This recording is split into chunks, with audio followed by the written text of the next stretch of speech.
आज हम बात करने वाले हैं शेंजन जोन के बारे में और शेंजन वीज़ा के बारे में कि ये वीज़ा होता क्या है और ये वीज़ा क्यों इम्पोर्टेंट माना जाता है और लोग क्यों अप्लाई करते हैं शेंजन वीज़ा और इस वीज़ा के बेनिफिट्स क्या हैं और वो कौन सी ऐसी कंट्रीज हैं जो 2023 में शेंजन जोन में आती हैं, क्योंकि काफ़ी सारे लोग यूरोप की बाकी कंट्रीज को भी शेंजन जोन का हिस्सा समझते हैं। तो आज मैं आप लोगों को उन 27 कंट्रीज के बारे में बताने वाला हूँ जो कि शेंजन जोन में आती हैं, इसलिए वीडियो को बिना स्किप किए हुए एंड तक ज़रूर देखें। So welcome to my YouTube channel travel with तोफी। वीडियो स्टार्ट करने से पहले अगर आप मेरे यूट्यूब चैनल पर पहली बार आए हैं तो चैनल को सब्सक्राइब ज़रूर कर दें ताकि फ्यूचर में आने वाली ऐसी इन्फॉर्मेटिव और न्यू वीडियोस की नोटिफिकेशन आपको मिल सके। तो सबसे पहले हम बात करते हैं शेंजन एरिया की कि शेंजन एरिया क्या होता है। तो शेंजन एक जोन है जिससे हम एरिया भी बोल सकते हैं और इस जोन में 27 कंट्रीज आती हैं जो कि यूरोप की 27 ऐसी कंट्रीज हैं जो कि शेंजन जोन में आती हैं। मतलब 27 कंट्रीज का एक ग्रुप है जिसका नाम रखा गया है शेंजन जोन। तो अगर आप इस जोन की किसी भी कंट्री में जाते हैं तो आपको एक शेंजन वीजा चाहिए। तो अगर आप शेंजन वीजा अप्लाई करते हैं तो आप एक शेंजन जोन की कंट्री का वीजा अप्लाई करेंगे, जैसे कि Italy, France, Germany, Spain, Poland, पुर्तगाल। तो ये सब कंट्रीज शेंजन जोन में आती हैं। जैसे कि अगर आप फ्रांस जाना चाहते हैं तो आपने फ्रांस का वीजा अप्लाई करना होगा, तो आपको जो वीजा मिलेगा फ्रांस एम्बेसी से ही मिलेगा और वो वीजा शेंजन का होगा। तो उसके लिए आप पहले फ्रांस जाएंगे, उसके बाद आप शेंजन जोन की बाकी की जो 26 कंट्रीज है आप उनमें भी ट्रेवल कर सकते हैं इसी वीजा पर। तो ये होता है शेंजन वीजा। मतलब वीजा आपको उसी एक कंट्री का मिलेगा पर आप उसी वीजा पर 26 अदर कंट्रीज में भी ट्रेवल कर सकते हैं। तो ये एक बहुत बड़ा बेनिफिट है कि आप उन 27 कंट्रीज में से किसी भी कंट्री में टूरिस्ट पर्पस के लिए जा सकते हैं। तो इसी शेंजन वीजा पर आप अदर शेंजन जोन की किसी भी कंट्री में ट्रेवल कर सकते हैं। ट्रेवल रूल्स की बात करें तो जब आपके पास शेंजन वीजा होता है तो आप अदर कंट्रीज में भी ट्रेवल कर सकते हैं बिना किसी वीजा के। मतलब आपको फ्रांस का वीजा मिलता है तो आपकी फर्स्ट एंट्री फ्रांस में ही होगी, ना कि किसी और कंट्री में। उसके बाद आप शेंजन जोन की किसी भी कंट्री में घूम सकते हैं। तो जब आप शेंजन जोन में ट्रेवल करके वापस अपनी होम कंट्री चले जाते हैं तो आपको नेक्स्ट टाइम किसी और कंट्री का वीजा इजीली मिल जाता है। बस आपके डॉक्यूमेंट्स प्रॉपर तरीके से सेट होने चाहिए।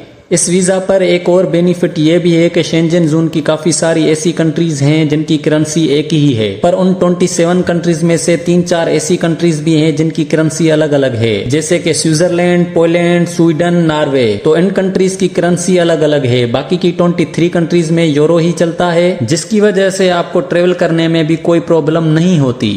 तो ज्यादातर लोग शेंजन जोन का वीजा वहां पर मूव होने के लिए अप्लाई करते हैं, क्योंकि यूरोप शेंजन जोन में मूव होने का ये एक बहुत आसान तरीका है। और शेंजन जोन की काफी सारी ऐसी कंट्रीज भी हैं जिनमें आप जाते हैं टूरिस्ट वीजा पर और आपको वहां पर किसी कंट्री में जॉब मिल जाती है, तो आप उस वीजा को वर्क वीजा में भी इजिली चेंज करवा सकते हैं। अब बात करते हैं कि वो 27 कंट्रीज कौन सी हैं जो शेंजन जोन में आती हैं। मतलब अगर इन कंट्रीज में से किसी एक कंट्री का वीजा आपको मिल जाता है तो आप बिना किसी वीजा के बाकी की 26 कंट्री में भी जा सकते हैं। तो नंबर वाइज में आप लोगों को उन कंट्रीज के नाम भी बताऊंगा।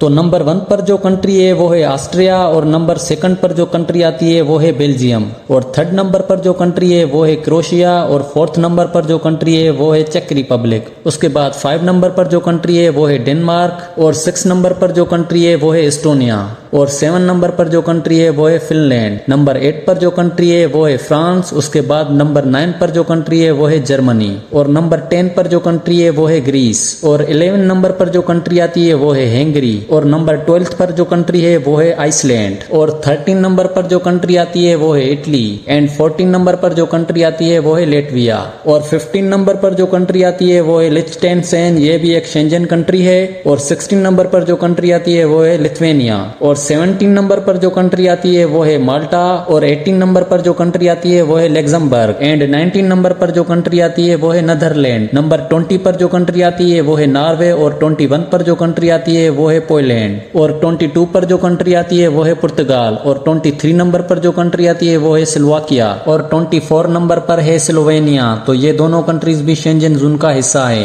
एंड 25 नंबर पर जो कंट्री आती है वो है स्पेन, और 26 नंबर पर जो कंट्री है वो है स्वीडन। लास्ट और 27 नंबर पर कंट्री की बात करें तो वो है स्विट्जरलैंड। तो ये वो कंट्रीज थी जो शेंजन जोन का हिस्सा हैं। और शेंजन जोन में एक और कंट्री अभी कुछ टाइम पहले शेंजन जोन में आई है, वो है क्रोएशिया। इससे पहले 26 कंट्रीज थी शेंजन जोन में। तो हो सकता है कि आने वाले सेशन में 1-2 और कंट्रीज भी शेंजन जोन में एंटर हो जाएं।